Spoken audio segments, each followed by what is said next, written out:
Abra a sua Bíblia no segundo livro de Crônicas, capítulo 32. Segundo Crônicas 32.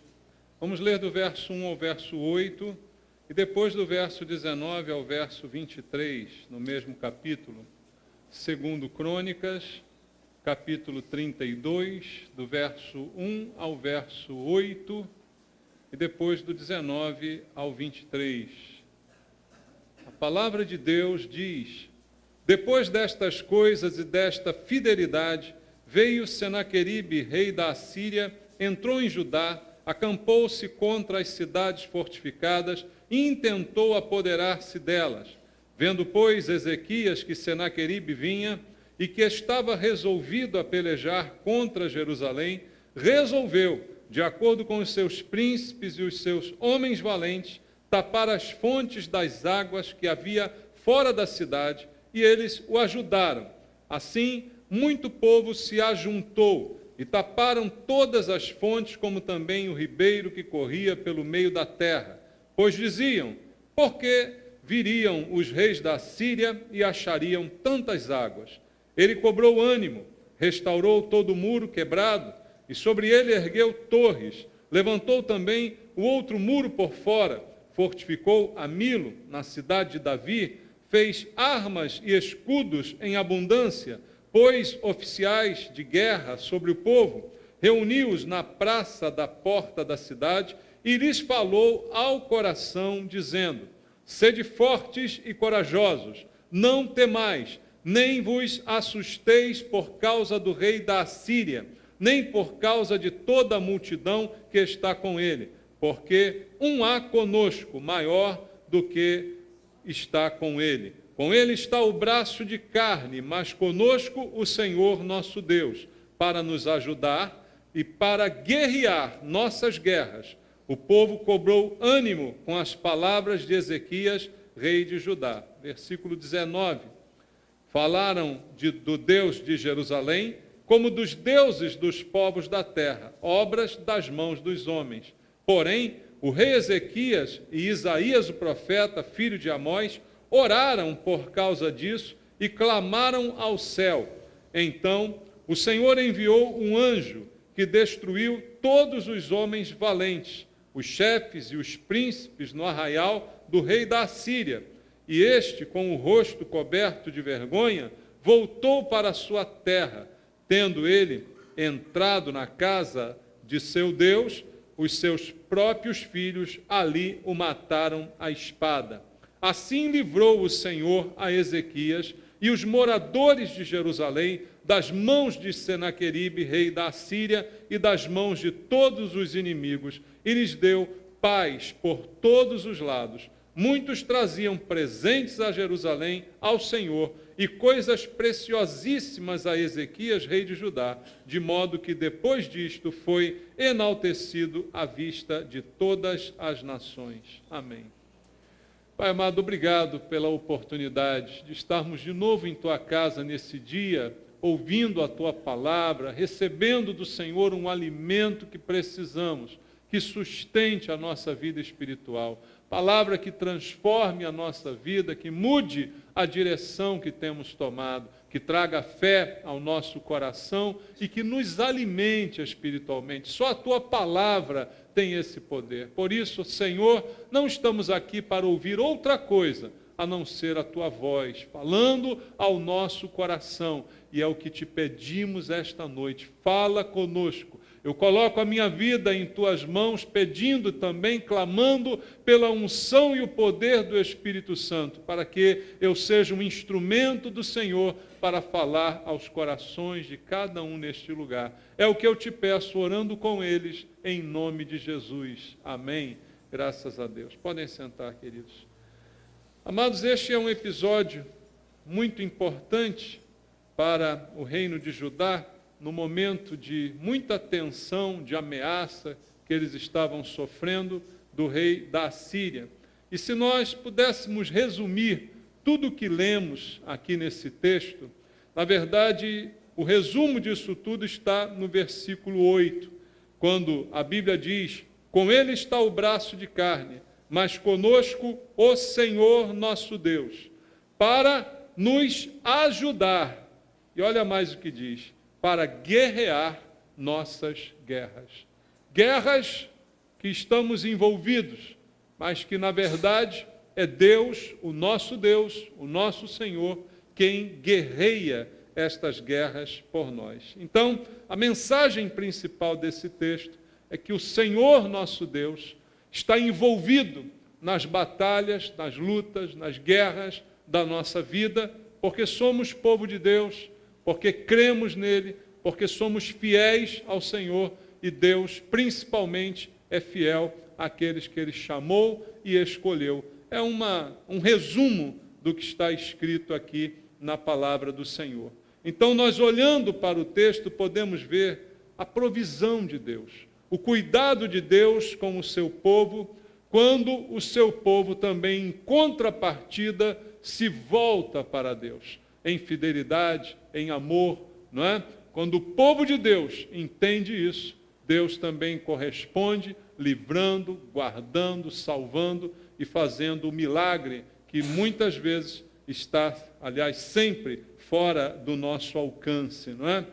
E algumas lições importantes para recebermos do Senhor nesse texto. Primeiro, precisamos entender o contexto em que esses acontecimentos ocorreram. Ezequias era o rei de Judá nesse momento, é aquele que é citado aqui por diversas vezes durante o texto. E diz a Bíblia que Ezequias foi um excelente rei, um homem de Deus, um homem temente a Deus, que levou o povo também a buscar ao Senhor. Esse é o retrato que a Bíblia traça da personalidade de Ezequias, um bom rei para Judá. Mas, logo no primeiro versículo, há alguma coisa que me chama a atenção e que é necessário que a gente entenda. Capítulo 32, verso 1, diz assim: depois destas coisas e desta fidelidade, veio Senaqueribe, rei da Síria, entrou em Judá, acampou-se contra as cidades fortificadas e intentou apoderar-se delas. Veja o que está dizendo o texto. No capítulo anterior, a Bíblia fala das qualidades do rei Ezequias, de como era o seu comportamento para com Deus, de como era a sua vida com o Senhor. Mas o versículo 1 do capítulo 32 diz que, apesar desta fidelidade, apesar dele ser fiel a Deus da maneira como era, isto não impediu que o inimigo se levantasse contra ele. E aí eu ouso até dizer que talvez esta fidelidade seja, na verdade, a razão para o inimigo se levantar contra nós. Quanto mais fiéis nós formos a Deus, mais seremos alvos do maligno. Aí alguém diria, então é melhor não ser fiel. Será? Vale a pena? Não, mas que você entenda isso. O fato de sermos fiéis a Deus não nos isenta de sermos perseguidos, ameaçados, de alguém tentar algo contra nós. O primeiro versículo já me dá esta lição. Apesar dessa fidelidade, Senaqueribe, rei da Síria, decide invadir Judá e decide tomar as cidades fortificadas para si. Então o inimigo se levanta, mesmo ele sendo fiel. Isso é importante demais da gente entender, porque às vezes há ilusão, e até algumas igrejas ensinam que se você for fiel, nada vai te acontecer. Não é assim. Deus permite que a gente passe por lutas, mas nessas horas Ele se revela também com provisão. Se revela como Deus de poder, como Deus que guerreia as nossas guerras, como está escrito aqui no texto que nós acabamos de ler. E quem vinha contra Ezequias não era um inimigo qualquer, era Senaqueribe, rei da Síria. Se você estudar um pouquinho a história, você verá que o reino do norte já tinha sido, nesta ocasião, tomado pelo mesmo rei da Síria. Era ele quem tinha tomado o reino do norte. e destruiu completamente, porque nunca mais o reino do norte se reergueu como nação, como reino. Muito pelo contrário, foi disperso, espalhado e completamente dominado pelos assírios, alguns anos antes deste acontecimento. Então, quem vinha contra Ezequias não era um inimigo qualquer, mas um inimigo forte, poderoso, bem armado e com muitas conquistas no seu currículo. É este homem que está agora ameaçando Ezequias, mesmo este homem sendo Ezequias fiel a Deus, ele está passando por esse momento de aflição. Então, baseado nisso, queria que a gente entendesse algumas lições importantes desse texto. Não importa o tamanho do problema, irmãos. Não importa as qualificações do inimigo e o poderio bélico que ele tem contra nós. Deus é fiel. Entenda isso. Senaqueribe seria um adversário praticamente imbatível se a luta realmente se realizasse apenas no nível humano e material. Não haveria como Judá, um reino menor do que o reino do norte, resistir aos exércitos de Senaqueribe. Não haveria como fazer frente àquele inimigo poderoso. Só que havia alguém ao lado de Judá, o Senhor, que é fiel. Então não importa o tamanho do mal. A primeira lição que esse texto me dá é que Deus, o nosso Deus, é fiel. Não importa o tamanho do mal que está vindo contra nós, Deus é fiel.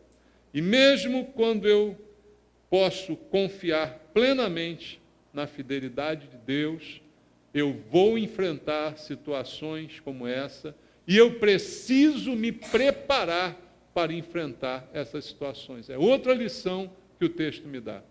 Ezequias, um homem fiel, mas o inimigo veio. E ao se deparar com o inimigo, o que ele faz a partir dali é a grande lição para a gente. Porque lutas todos temos, todas as pessoas têm. A diferença é como nós reagimos às lutas, como nós enfrentamos os inimigos, de que maneira, com que armas, com que estratégias. E aqui Ezequias vai nos dar uma grande lição para aprendermos a enfrentar essas lutas, que às vezes são até maiores do que a nossa capacidade. A estratégia de Ezequias, os passos que ele deu, servirão de lição para nós essa noite. Porque, na verdade, quando Ezequias viu a ameaça, a aproximação de Senaqueribe com seu exército, ele iniciou em Judá uma série de preparações para, de alguma forma, tentar resistir àquele inimigo que estava chegando diante deles. E como que ele se preparou? Aprenda com essas lições para que a gente também esteja preparado. Queridos, não adianta a gente viver nesse mundo sem estar preparado para o dia mau. Você já ouviu a Bíblia falando, inclusive no Novo Testamento, sobre o dia mau? O dia mau pode vir a qualquer pessoa. Os nossos dias não são todos de bênçãos, sem problemas. Existem os dias maus. Se você olhar a Bíblia em Efésios capítulo 6, quando Paulo descreve a armadura de Deus, ele diz que aquela armadura é para que a gente possa resistir ao dia mau. Ou seja, é uma possibilidade, é quase que uma certeza que haverá um dia que nós vamos enfrentar o mal e precisamos estar preparados. Então, Ezequias mostra para a gente como a gente deve se preparar. Às vezes a gente só pensa em vitória, só pensa em bênçãos, mas é importante também estar preparado para os ataques, para as dificuldades, para as perdas. E Ezequias vai nos ensinar isso nesse texto. Versículo 2 do texto diz assim: vendo, pois, Ezequias que Senaqueribe vinha e que estava resolvido a pelejar contra Jerusalém, a capital do reino de Judá, resolveu, de acordo com os seus príncipes e com os seus homens valentes, tapar as fontes das águas que havia fora da cidade. E eles o ajudaram. Assim, muito povo se ajuntou e taparam todas as fontes, como também o ribeiro que corria pelo meio da terra. Pois diziam: por que viriam os reis da Assíria e achariam tantas águas. Veja, a primeira providência nesse preparo, nessa preparação para enfrentar o inimigo, foi tapar as fontes fora da cidade. Ele chama os principais, os homens valentes, os príncipes, chama a ajuda de todo aquele povo e diz: nós temos um trabalho a fazer. O inimigo está chegando e vamos então tapar as fontes de água que estão fora da cidade. Por que o inimigo encontraria tantas águas à sua disposição? A providência, queridos, é tapar as fontes de águas. Como que isso se aplica à nossa vida hoje? Né? E aí, queridos, há uma lição aqui. Nós temos lutas. Alguém aqui tem lutas? Temos problemas. Às vezes temos inimigos que vêm contra a gente. Isso acontece. Mas será que nós, de alguma maneira, estamos dando munição para o inimigo? Será que, de alguma maneira, ao invés de enfraquecer o inimigo, nós o estamos fortalecendo? Será que o inimigo tem chegado nas nossas portas e tem encontrado refrigério, excelentes condições para batalhar contra nós? O que pudermos fazer para dificultar a vida do inimigo, temos que fazer. Você está entendendo a lição do texto? Na verdade, ele manda tapar as fontes e diz: por que eles vão encontrar tantas águas aqui? Quer dizer, ele está vindo contra a gente, pelo menos que ele passe sede. Pelo menos que ele não encontre aqui facilidade. Pelo menos que ele saiba que vai ser dura a batalha. Mas não é essa, muitas vezes, a nossa atitude. Muitas vezes, irmãos, nós municiamos o inimigo com coisas que ele vai usar contra nós mesmos. Nós alimentamos o inimigo. Nós damos de beber para ele, para que ele tenha todo o conforto para nos atacar. Tapar as fontes que muitas vezes saem de nós para alimentar os nossos inimigos. Quando a gente pensa em fontes, a gente pensa em água, a gente pensa em energia vital, não é? Um homem consegue passar muitos dias sem comer, mas não consegue passar muitos dias sem beber água. É energia vital para o ser humano. E muitas vezes o inimigo vem para sugar a nossa energia vital. Você tem pessoas assim que te perseguem, que sugam a tua energia? Você chega perto delas, você murcha, né? Porque ela tira, você fica seco diante da pessoa, porque ela está ali sugando a tua energia vital. Mas você, muitas vezes, alimenta esse processo. Você deixa essa energia à disposição da pessoa. Então, a lição de Ezequias aqui é extremamente importante, porque ele fala que a gente deve reter essa energia para nós e não para alimentar o inimigo. E a gente acaba gastando mal as nossas energias, acaba alimentando o inimigo com ela, e aí ele se torna mais forte contra nós nos seus efeitos, no prejuízo que ele pode nos causar. Você enfrentar um inimigo bem alimentado, bem confortável, é muito pior. Mas às vezes sou eu e você que estamos dando esse conforto ao inimigo, que estamos alimentando aquele que vem contra nós, que estamos ali facilitando a ação. Veja, amados, o diabo anda em derredor, rugindo como um leão, procurando uma maneira de devorar, uma brecha. E às vezes nós escancaramos para ele, para que ele entre, fique à vontade, sugue as nossas forças, a nossa energia. Queridos, quantos exemplos a gente poderia dar em relação a isso? Você não tem tapado as fontes, e o inimigo então tem se aproveitado disso. As tuas energias estão indo embora, porque você tem fornecido isso para o inimigo. Então pense um pouco nessa lição de Ezequias, e veja se não há na sua vida alguma coisa que você tem que tapar, que você tem que fechar, por onde está saindo a sua energia vital que tem alimentado aquele que vem contra você e que necessita de uma ação sua. Veja que a primeira providência de Ezequias é essa, é tapar as fontes. Você poderia dizer tapar as brechas, tapar os lugares por onde se vão as coisas boas da sua vida e que você deixa que elas sejam alimento para o inimigo. E isso cabe a nós. Essa não foi a parte de Deus. A parte de Deus vai entrar depois. Isso é parte do preparo. Veja, Deus faz o milagre, mas eu tenho que estar preparado. Você está entendendo isso? Deus faz o impossível, mas o possível eu tenho que fazer. Eu tenho que me preparar. Eu não posso viver de maneira irresponsável e depois querer que Deus me defenda das encrencas que eu mesmo me meto.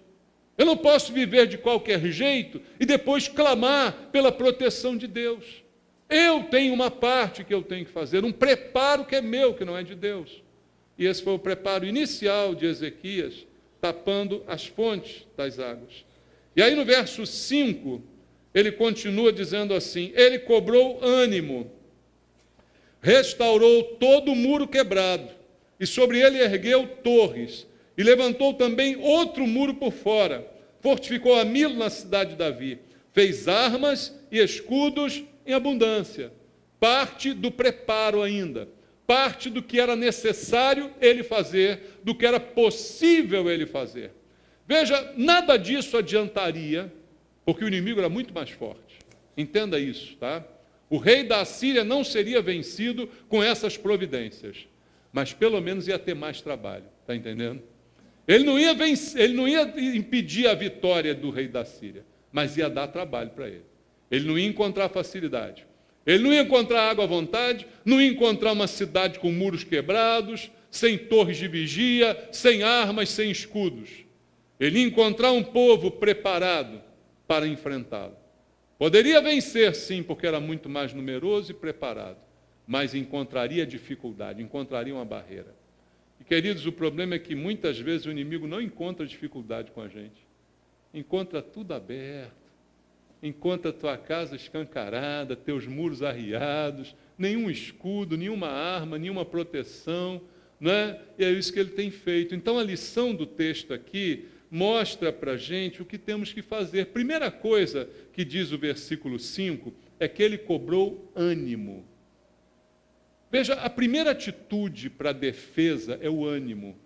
Uma pessoa desanimada não consegue fazer nada, irmãos. Pessoa desanimada é assim, quando vê, olha, tem alguém querendo te pegar. Ah, a vida, azar, morri. Cai dura. Não é assim a pessoa desanimada?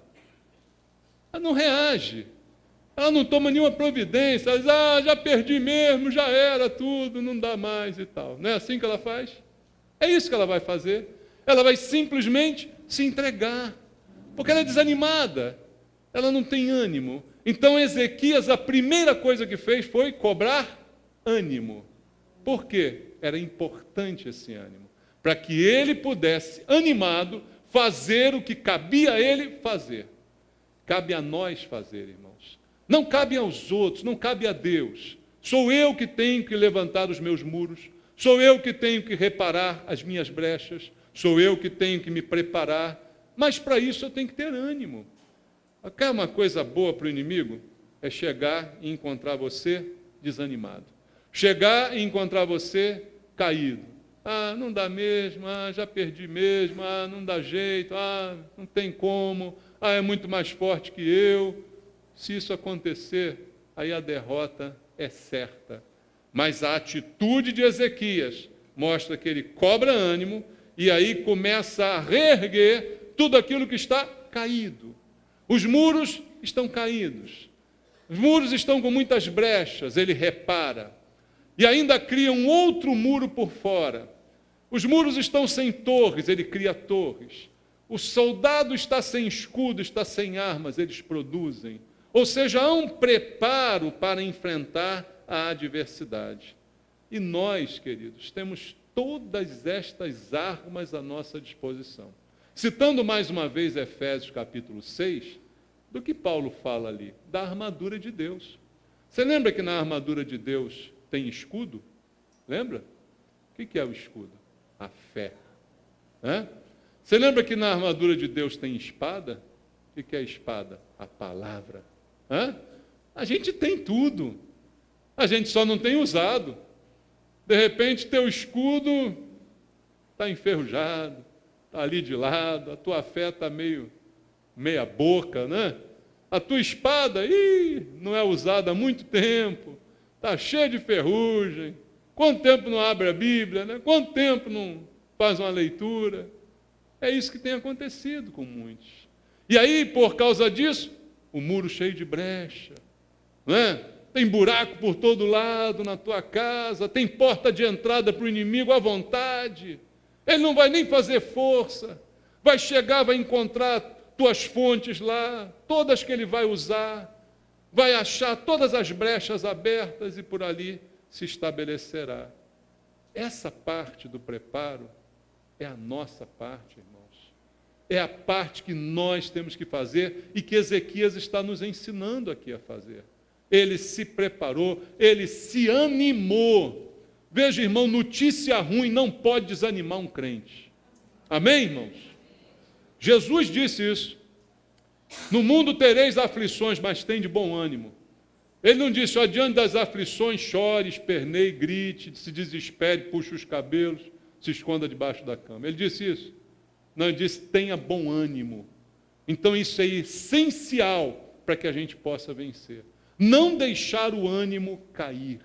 Temos que ter bom ânimo. É o que a palavra de Deus diz para nós. E foi isso que Ezequias fez. E assim se preparou. Versículo 6, continua o texto dizendo, pôs oficiais de guerra sobre o povo, reuniu-os na praça da porta da cidade e lhes falou ao coração. Agora, uma outra parte desse preparo. Ele colocou oficiais, ele organizou o seu exército e aí ele então fala ao coração das pessoas. E o que Ezequias vai falar aos corações? Agora, queridos, é a hora da palavra, que vai falar ao coração e que vai então produzir a fé necessária. Sem fé é impossível agradar a Deus. E qual é a fonte da fé? A fé vem pelo ouvir da pregação. Mas não apenas ouvir aquela que você entra por um lado e sai pelo outro, mas aquela que é guardada no coração. Como disse o salmista, guardo no coração as tuas palavras para não pecar contra ti. Então é importante não apenas ouvir a palavra, mas que ela tenha um lugar no nosso coração. Por isso, quando Ezequias discursou ao povo, a Bíblia diz que ele falou ao coração das pessoas.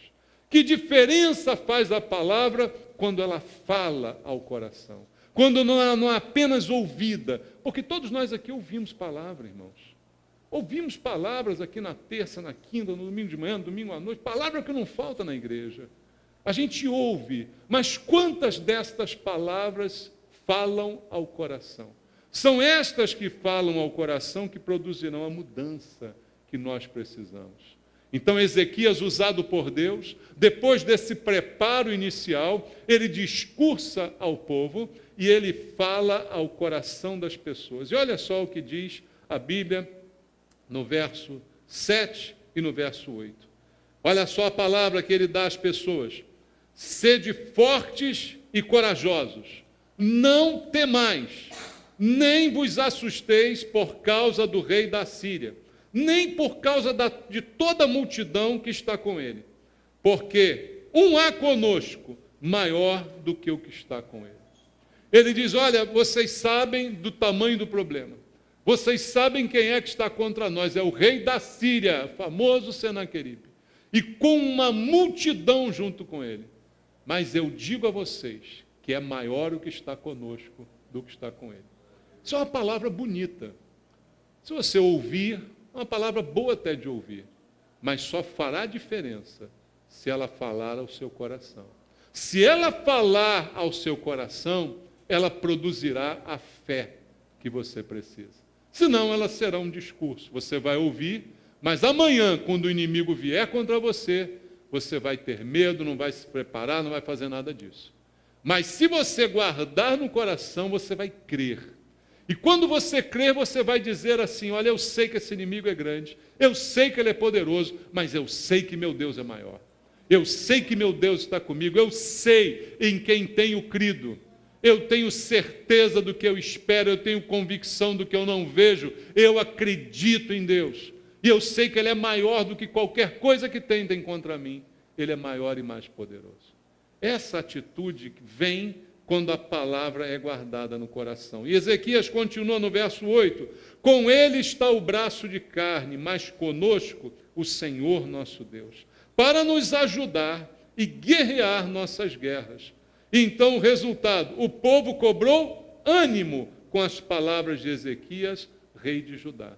Veja o que Ezequias diz: apesar de ter feito tudo o que estava ao seu alcance fazer, tapou as fontes, reconstruiu o muro, botou as torres, armou, chamou os principais, tudo que estava ao seu alcance ele fez, mas ele sabia que isso não era suficiente para vencer. Então ele diz ao povo: conosco está o Senhor, e ele luta as nossas guerras, ele guerreia as nossas guerras. Se fosse só por nós, isso não seria suficiente, mas como eu sei que Deus está comigo, eu sei que eu vou vencer. Eu sei que não há inimigo grande demais para o meu Deus. Não há obstáculo grande demais que com Deus eu não possa superar. E essa foi a declaração de Ezequias, que falou ao coração. E como resultado, quando a palavra fala ao coração, a gente tem ânimo, a gente se anima, a gente se enche de fé e de esperança, e a gente age com fé e esperança. A gente tem atitudes de fé. Foi isso que a palavra de Ezequias e todo esse preparo produziu ali nele. Mas você acha que o inimigo ficou satisfeito com isso? Você acha que o inimigo, então, Senaqueribe olhou, o povo está animado, taparam as fontes, construíram torres, fizeram muros, vamos embora que aqui não vai dar certo não. Você acha que foi assim? Não, não foi assim e não é assim. Contudo, o inimigo continua tentando, porque ele veio para roubar, matar e destruir, ele não sabe fazer outra coisa. Ele está rugindo como um leão, querendo devorar, ele não sabe fazer outra coisa. E ele vai continuar tentando, e ele vai usar tudo que estiver ao seu alcance para desanimar as pessoas, para trazer medo para as pessoas, porque o medo, como eu disse hoje de manhã, ele se opõe à nossa fé, entende isso? O medo faz com que a minha fé se enfraqueça. Então o inimigo trabalha com isso. Ele vê você se animando com a palavra de Deus, ele vê você crescendo na sua fé, crendo, mas ele diz: olha, mas não é bem assim não. O pastor está falando aí, mas o teu problema é mais sério do que ele imagina. Olha, não é bem assim não. O inimigo é mais forte, é mais poderoso. Não é assim que ele faz, irmãos. É essa a atitude dele, foi assim que aconteceu. Eu vou ler contigo agora o verso 9 até o verso 18, só para você ver qual foi a ação, a reação de Senaqueribe a tudo isso. Versículo 9. Perguntou Ezequias aos sacerdotes, é o 9 do 32. Depois disto, enquanto Senaqueribe, rei da Síria, com todo o seu exército, sitiava Laquis, enviou os seus servos a Ezequias, rei de Judá, que estava em Jerusalém, dizendo, ele manda os servos falar: assim diz Senaqueribe, rei da Síria: em que confiais vós, para vos deixar de sitiar em Jerusalém? Porque a estratégia de Ezequias foi ficar dentro de Jerusalém, proteger Jerusalém e fechar as fontes fora da cidade, mas ficar lá dentro. Então Senaqueribe podia rodear completamente Jerusalém. E ele pergunta, manda mensageiros perguntar: que ideia foi essa de você se deixar sitiar em Jerusalém? Como quem diz, você está facilitando o nosso trabalho, né? Então ele manda os mensageiros falarem com Ezequias. E verso 11 diz: acaso não vos incita Ezequias para morrerdes à fome, à sede, dizendo: o Senhor nosso Deus nos livrará das mãos do rei da Síria? Olha que estratégia do inimigo. Ele manda mensageiros para falarem às pessoas e dizerem assim: olha, não confie em Ezequias não. Ezequias está dando uma direção errada para vocês. Ele está fazendo com que vocês fiquem sitiados em Jerusalém. Nós vamos cercar vocês e vocês vão morrer de fome e de sede aí dentro. Não vai chegar nenhum alimento. Ezequias não é bom o suficiente para liderar vocês. Essa é a estratégia do inimigo, irmãos. É isso que ele está aqui fazendo, né? Não é Ezequias o mesmo que tirou os seus altos e os seus altares e falou a Judá e Jerusalém, dizendo: diante de apenas um altar vos prostrareis e sobre ele queimareis incenso? Não sabeis vós o que eu e meus pais fizemos a todos os povos da terra? Acaso puderam, de qualquer maneira, os deuses das ações daquelas terras livrar o seu país das minhas mãos? Olha a ameaça. Vocês não sabem que é Senaqueribe, que domina e que ninguém conseguiu impedir o seu domínio? Todas as nações tinham deuses e nenhum desses deuses foi suficiente para me barrar, é o que ele está dizendo, é propaganda, né? Dizem que a propaganda é a alma do negócio e Senaqueribe era bom disso. Mandou propaganda lá e dizendo, olha, não tem jeito, vocês estão perdidos, não há solução, ninguém nunca resistiu ao exército de Senaqueribe. Versículo 14, qual é de todos os deuses daquelas nações que meus pais destruíram, que pôde livrar o seu povo das minhas mãos, para que vosso Deus vos possa livrar das minhas mãos? Está agora desafiando Deus, né? Quem é o seu Deus que acha que vai me livrar vocês das minhas mãos? Agora, pois, não vos engane Ezequias. Ezequias está enganando vocês. Nem vos incite assim, nem lhe deis crédito, porque nenhum Deus de nação alguma, nem de reino algum, pôde livrar o seu povo das minhas mãos, nem das mãos dos meus pais, quanto menos vos poderá livrar o vosso Deus das minhas mãos. Os seus servos falaram ainda mais contra o Senhor Deus e contra Ezequias, seu servo. A estratégia maligna é essa, é difamar a palavra de Deus, é tentar roubar a semente que é semeada no seu coração. Você lembra quando Jesus contou a parábola do semeador? Ele disse que certas sementes o maligno rouba, para que elas não produzam frutos. Então você aqui ouve a palavra que traz fé ao teu coração, mas vem o maligno e rouba essa palavra, para que você não tenha fé, para que você não agrade a Deus. E é isso que Ezequias está sofrendo agora, porque o inimigo está dizendo, não confiem em Deus, não confiem na palavra de Ezequias, não confiem nisso que vocês ouviram e que falou ao coração de vocês. Não será assim, não será dessa maneira, isso é história. Irmãos, a mesma coisa acontece, você vem à igreja, você ouve a palavra de Deus, sai daqui cheio de fé. Aí amanhã, segunda-feira, vai lá para o seu trabalho, vai para onde você mora, lá, sei lá, e vem alguém, que isso, é balela, que isso, está doido, esse pastor não entende nada, não sei o que, não sei o que lá. Não acontece isso, irmãos? Fala sério. Acontece isso direto. O inimigo usa as mesmas estratégias. Versículo 17 vai dizer assim para nós. Senaqueribe escreveu também cartas para blasfemar do Senhor, Deus de Israel, para falar contra como os deuses das nações de outras terras não livraram o seu povo das minhas mãos. Assim também o Deus de Ezequias não livrará o seu povo das minhas mãos. Clamaram os servos em alta voz, em judaico, contra o povo de Jerusalém, que estava sobre o muro, para atemorizar e os perturbar, para tomarem a cidade. Olha a estratégia. Ele manda homens, falando na língua de Israel, o povo está todo em cima do muro, olhando a cidade rodeada, e eles ali, olha, botando medo, atemorizando. Palavra do discurso de Ezequias ao povo, que falou ao coração, não temais. Palavra de Deus para o teu coração essa noite, não tenha medo. Palavra do inimigo para você, tenha medo, morra de medo, não confie em Deus, fique atemorizado, porque quanto mais medo você tiver, mais fácil será para o inimigo. Concorda comigo? Quanto mais medo você tiver, mais fácil o inimigo te dominará. Porque, irmãos, quando temos medo, o inimigo fica maior. Quando você tem medo, os teus olhos mudam. Você começa a ver coisas pequenas se tornarem grandes.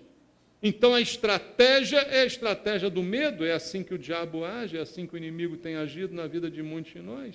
Atemorizar e, como diz o texto, perturbar. Porque olha o efeito que faz uma propaganda dessa. Para pensar. Ezequias falou o coração de todo o povo. Está todo mundo lá. Vamos lá. Deus é conosco. Ezequias falou. Maior é o que está conosco do que o que está com eles. Beleza. Mas aí vai todo mundo para debruçar no muro, e aí escuta os homens falando, tudo ao contrário do que Ezequias falou. Alguns que estão firmes vão dizer, não, que isso, não, Deus é maior, esses caras não estão com nada, não sei o quê. Mas cria uma dúvida, cria uma incerteza, cria um momento de incerteza no coração dos outros. E com esse momento, o que acontece? Enfraquece. E aí começa um a desconfiar, será que é mesmo? Será que Deus vai nos guardar? Será que vai mesmo? Não vai? E aí a dúvida entra o temor e entra a perturbação. Quando nós nos dividimos contra nós mesmos, a perturbação acontece. E quando ela acontece, o inimigo entra com mais facilidade. Você está entendendo isso, irmão? Essa foi a estratégia. Mas o que a Bíblia nos ensina na reação de Ezequias? Versículo 19. Falaram do Deus de Jerusalém como dos deuses dos povos da terra, obras das mãos dos homens. Falaram de quem? Do Deus de Jerusalém. Foi isso que o inimigo falou. Falou de Deus. Falou mal de Deus, como as pessoas fazem hoje. Você que crê em Deus, quando você revela a sua fé, alguém fala mal de Deus. Não é isso que acontece? Alguém duvida. Alguém diz, você está louco? Que negócio de Deus, o quê? Vai você crer nisso? Não. A mesma coisa fez o inimigo. Versículo 20. Porém o rei Ezequias e Isaías, o profeta, filho de Amós, oraram por causa disso e clamaram ao céu. Qual a reação de Ezequias e agora junto com o profeta Isaías? Diante de tudo que foi dito, oraram e clamaram. Ou seja, buscaram mais a Deus. As ameaças, as palavras, o medo que tentou se instalar, foi enfrentado com oração e com clamor. Irmãos, quais são as nossas armas? Oração e clamor. Não é dar ouvidos ao inimigo, não é deixar o medo penetrar no seu coração. Se você se deixar dominar pelo medo, você não faz mais nada, irmão. Você fica preso.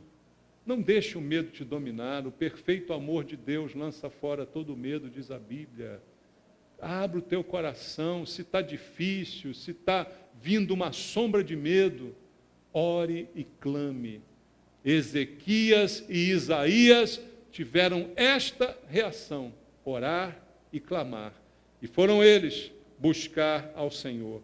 Versículo 21 diz, então, olha a consequência de orar e clamar. O Senhor fez o quê? Enviou um anjo que destruiu todos os homens valentes, os chefes e os príncipes no arraial do rei da Assíria. E este, com o rosto coberto de vergonha, voltou para a sua terra, tendo ele entrado na casa de seu Deus, os seus próprios filhos ali o mataram à espada. Deus fez o que ninguém mais podia fazer. O que não estava ao alcance de Ezequias, o que não estava ao alcance de Isaías, nem de nenhum dos homens de Judá. Ninguém poderia fazer o que Deus fez. Mas o que eles podiam fazer, eles fizeram. Primeiro, se prepararam e depois oraram e clamaram. E confiaram no Deus de Israel. E diz a Bíblia então que o Senhor mandou um anjo. E o anjo destruiu os homens valentes, os chefes. E o rei da Síria teve que voltar para casa coberto de vergonha. O rei de um grande exército agora volta envergonhado e é morto pelos próprios filhos. Assim termina a história de Senaqueribe. Versículo 22 diz, assim livrou o Senhor a Ezequias e os moradores de Jerusalém das mãos de Senaqueribe, rei da Síria, e das mãos de todos os inimigos, e lhes deu paz por todos os lados. Virá a paz dessa atitude da nossa parte, da fé, da confiança, do preparo, da luta contra o medo, da oração, do clamor. Não há outra resposta, não há outro resultado que não seja a paz. E o que mais me chama a atenção nesse versículo, queridos, é que paz, quando vem de Deus, é por todos os lados. Primeiro, Ezequias está cercado em Jerusalém. O que tem em volta dos muros da cidade? O exército de Senaqueribe. Por todos os lados, ele está cercado de inimigos. Agora, ele está cercado de paz por todos os lados. A paz que o Senhor tem para nós, irmãos, é paz para todas as áreas da nossa vida. Não é para uma área só, é para todas elas. Então é paz em todos os aspectos da tua vida. Mas o que precisa você fazer? Se preparar, se guardar, crer, orar, confiar. Só isso é preciso. Entregar ao Senhor. Orar, clamar, se preparar. Mas nada. E a paz virá. De repente a paz não vem, porque também não há o cumprimento de todas estas etapas. E para terminar, leia comigo o versículo 23. Muitos traziam presentes a Jerusalém ao Senhor e as coisas preciosíssimas a Ezequias, rei de Judá, de modo que depois disto foi enaltecido à vista de todas as nações. O que aconteceu depois daquele dia, depois desse episódio? Ezequias foi o primeiro rei, Judá foi a primeira nação que conseguiu resistir a um ataque do exército da Síria, um ataque de Senaqueribe. E ele foi então exaltado diante de todas as nações, a fama correu. O que eu quero dizer com isso, irmãos? Eu quero dizer que há duas lições aqui. Primeiro, o povo que traz presentes para a casa de Deus, que traz em abundância em sinal de gratidão a Deus, porque reconhecem que o livramento veio do Senhor. E segundo, Ezequias, instrumento de Deus para isso tudo, é também exaltado à vista de todos, reconhecido por sua fé, por sua postura, por sua perseverança com Deus. Como é que nós seremos conhecidos, irmãos? Como é que você vai ser conhecido? Diga para mim. Como um medroso? Como um covarde? Como uma pessoa que não crê, que desconfia? Ou como alguém que se enche de fé, de coragem, de ousadia e que continua caminhando, apesar do inimigo que te cerca, e continua buscando, clamando e orando? Qual a escolha para a sua vida? Qual a atitude que você quer seguir? Veja, quando nós somos abençoados, Deus é glorificado.